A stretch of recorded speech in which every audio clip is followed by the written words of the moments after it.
ప్రపంచంలోనే అత్యంత అందమైన నగరాల్లో హైదరాబాద్ ఒకటని తెలంగాణ ముఖ్యమంత్రి రేవంత్ రెడ్డి పేర్కొన్నారు.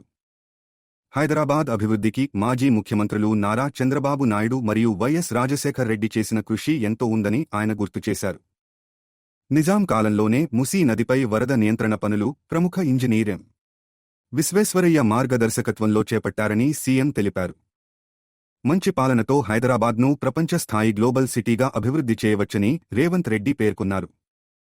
కొంతమంది ఫార్మ్ హౌసులు నిర్మించారని విమర్శిస్తూ తాను మాత్రం మంచి హైదరాబాద్ నిర్మించడానికే కట్టుబడి ఉన్నానని అన్నారు. మూసీ నదీ పరివాహక ప్రాంతంలో నైట్ ఎకానమీ అభివృద్ధి చేసి యువతకు ఉపాధి అవకాశాలు కల్పించే ప్రణాళికలు రూపొందిస్తున్నామని తెలిపారు.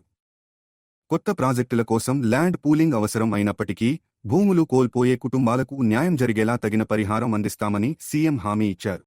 మరి రీజనల్ రింగ్ రోడ్డు కట్టాలన్నా, రేడియల్ రోడ్స్ వేయాలన్నా, బుల్లెట్ ట్రైన్ నిర్మించాలన్నా ఎవరిదో ఒకరిది ఏదో కొంత భూమి తీసుకోవాల్సిన పరిస్థితి. భూమి పోయిన దుఃఖం ఉంటుంది, కానీ ఇంకో దగ్గర అంత భూమి కొనుక్కునేటట్టు మీకు మంచి నష్టపరిహారం ఇప్పించే బాధ్యత నాది. మిమ్మల్ని అనాథం చెయ్యను. మీ ఆస్తి ఎక్కడికి ఒకవేళ అక్కడ పోతే జర అసూట పోయి కొనుక్కుంటాం. ప్రకాశ్ అన్న చెప్పినట్టు ఎవరిని కూడా నిరాశ్రయులను చెయ్యం. ఒకవేళ మీ భూమి పోయినా, మీ ఇల్లు పోయినా మీకు మంచి సౌలతులు కల్పించి మీకు మంచి నష్టపరిహారం ఇచ్చి మిమ్మల్ని అందరినీ కూసబెట్టి మాట్లాడి చేస్తాం. మీరు మాకు శత్రువులు కాదు, మీరు మాకు మిత్రులు. దీన్ని నైట్ ఎకానమీ అంటారు. పొద్దుటిపూటనే కాదు, రాత్రిపూట పరిశ్రమలు ఎట్లయితే జరుగుతున్నాయో నైట్ టూరిజంని కూడా మనము, లేక్ టూరిజంని కూడా మనం ఇవాళ డెవలప్ చేయాలనుకుంటున్నాం. అందుకే 99 రోజుల ప్రజాపాలన ప్రగతి ప్రణాళికలో భాగంగా మొదటి రోజు ఒక మంచి ప్రణాళికకి ఈరోజు ప్రారంభోత్సవం చేసుకొని ఈ స్ఫూర్తితోని ముందుకెళ్దామనుకుంటున్నాము. మన ప్రాంతాన్ని మనం అభివృద్ధి చేసుకుందాము.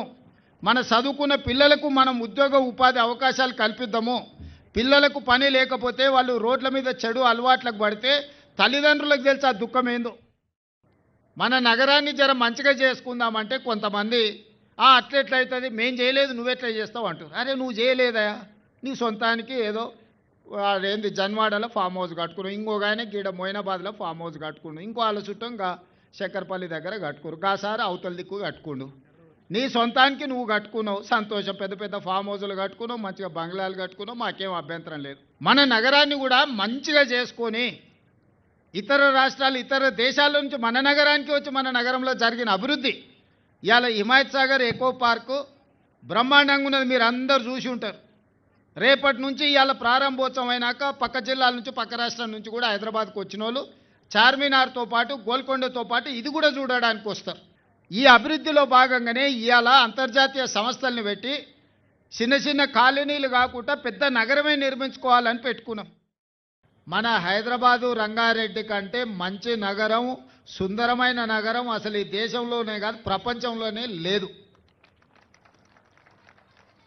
కాకపోతే ఇల్లు బంగ్లా ఎంత మంచిగున్నా దాన్ని తూడ్చి అలికి ముగ్గేసుకుంటే ఆ ఇల్లు మంచిగా కనిపిస్తుంది. మా అక్కలకు అందరికంటే ఎక్కువ తెలుసు. ఆకిలు మంచిగా ఊడ్చుకొని, ఇల్లు మంచిగా ఊడ్చుకొని, మంచిగా ముగ్గేసుకొని నీట్గా పెట్టుకుంటే, వెనకటికి పెద్దోళ్ళు అన్నారు ఇల్లును చూడు ఇల్లాలిని చూడు అని.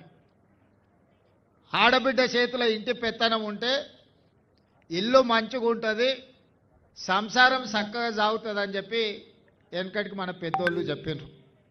అట్లనే మంచి ప్రభుత్వం, మంచి మంత్రులు ఉంటే మన నగరాన్ని ప్రపంచ స్థాయి పోటీపడే నగరంగా మనం అభివృద్ధి చేసుకోవచ్చు. ఆయల్ల కూడా చంద్రబాబు నాయుడు, రాజశేఖర్ రెడ్డి గారు ఉన్నప్పుడు మనకు హైటెక్ సిటీ కానీ, ఔటర్ రింగ్ రోడ్ కానీ, అంతర్జాతీయ ఎయిర్పోర్ట్ కానీ, కృష్ణానది, గోదావరి నది జలాలు, తాగునీళ్ళని హైదరాబాద్కు తేవడం కానీ, ఇంకా వెనుకకు పోతే నిజాం సర్కార్ల ఆ గండిపేట, ఈ హిమాయత్ సాగర్ గట్టకుపోయి ఉంటే ఈ మూసి వర్షాలు వచ్చినప్పుడు వరదల నగరంలో ఉండే ప్రజలందరూ చచ్చిపోయేటోళ్ళు. 1908లో వరదలు వచ్చి వేలాది మంది నగరంలో ప్రజలు చచ్చిపోయారు. అప్పుడు నిజాం సర్కారు మనసు చెల్లించిపోయి నా ప్రజలు ఇట్లా చచ్చిపోతే ప్రభువుగా నేను చేస్తున్న పరిపాలనలో లోపం ఉన్నట్టే ఈ ప్రజల్ని ఈ నగరాన్ని కాపాడుకోవాలని మోక్షగుండం విశ్వేశ్వరయ్య అనే ఒక ప్రపంచ గొప్ప ఇంజనీర్ను పిలిపించి ఈ వరదలను ఎట్లా నియంత్రించాలి, ఈ నియంత్రించిన నీళ్లను మేము తాగడానికి వ్యవసాయానికి ఏ విధంగా వాడుకోవాలని చెప్పి ఒక గొప్ప ఇంజనీర్కి బాధ్యత ఇస్తే ఆయన మొత్తం ఈ ప్రాంతం తిరిగి అనంతగిరి కొండల్లో అనంత పద్మనాభ స్వామి పాదాల చెంతన మొదలైన మూసీ నది, ఈ పక్కన ఈసా నదిని హిమాయత్ సాగర్, ఉస్మాన్ సాగర్ కింద ప్రాజెక్టులు నిర్మించి నీటిని ఒడిసిపట్టి ఈ నగరానికి దాహార్తిని తీర్చడానికి